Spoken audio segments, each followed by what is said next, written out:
लेकर के जिस समय काशी में पहुंचे, विश्वामित्र जी ने आवाज लगाई, हे काशी के लोगों, तुम्हारे शहर में हर चीजें बिकने को आती रही, लेकिन आज दिन तक इंसान बिकने नहीं आए। एक राजा है, एक रानी है, उसका लड़का है, कोई भी खरीदे, एक का 20 भार सोना है, तीनों खरीदो तो 60 भार सोना है। खरीदने वाले तो परीक्षित जी कम थे, लेकिन मजा लेने वाले ज्यादा थे।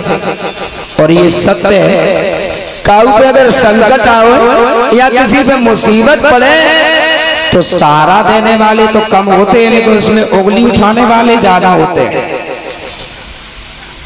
तो हरिश्चंद्र को खरीदने वाले तो कम है, लेकिन देखने वालों की संख्या ज्यादा है। गर्दन झुकाए खड़े हैं वही राजा जो कभी एक उंगली के इशारों पर लाखों इंसान लाइन में खड़ा होते थे, आज बिकने के लिए खड़े। बाहरी समय कभी किसी का एक जैसा नहीं रहता है।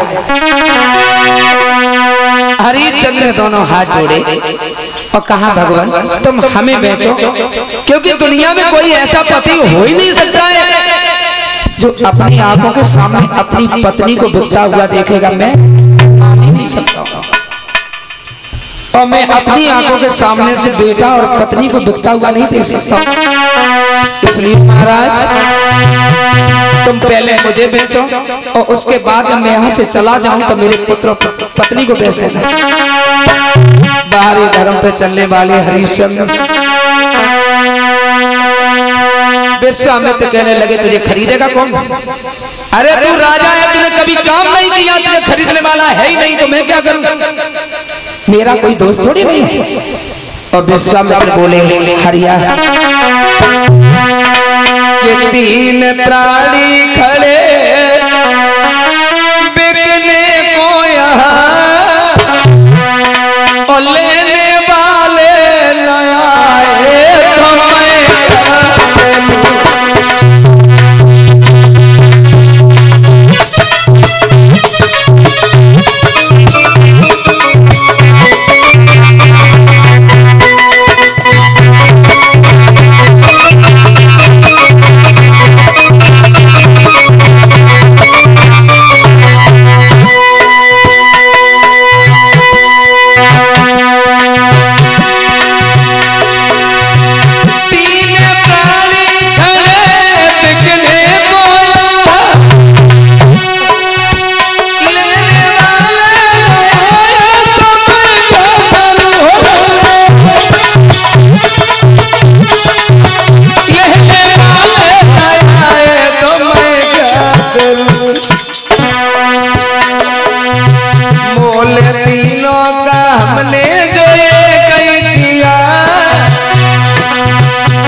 मैं क्या कर रहा?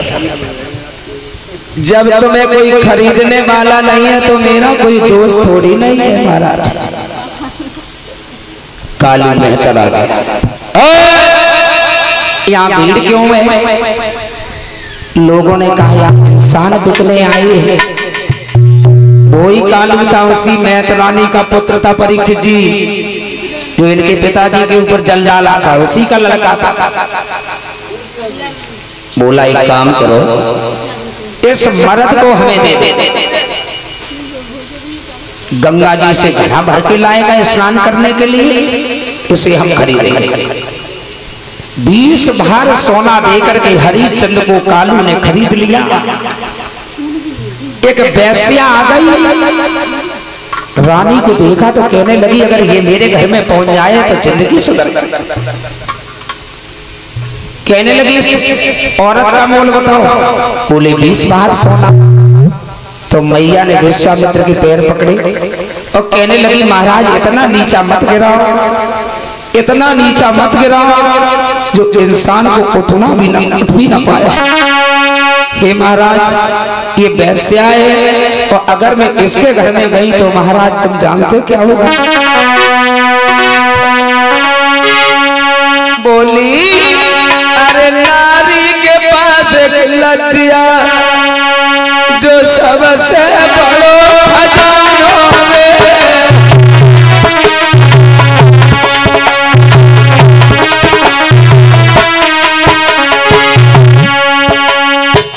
बोली महाराज स्त्री के पास एक लज्जा ही सबसे बड़ा खजाना होता और उसकी अगर इज्जत चली जाए तो उसके पास कोई गहना नहीं रहता है संसार का।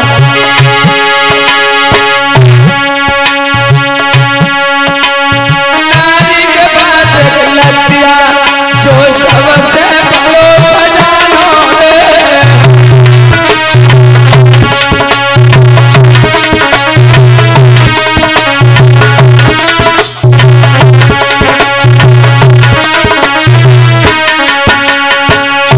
लला बोबी लाज गई सब धर्म गो बचिए कहा खजानों में।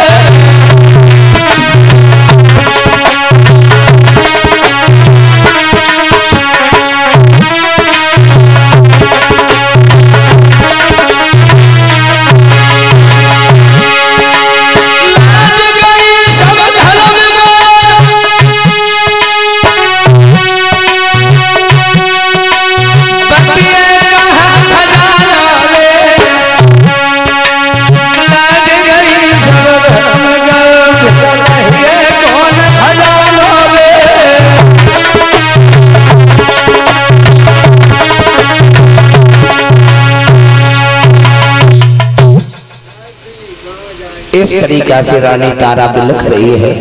एक ब्राह्मण आ बोले यहाँ क्या हो रहा है।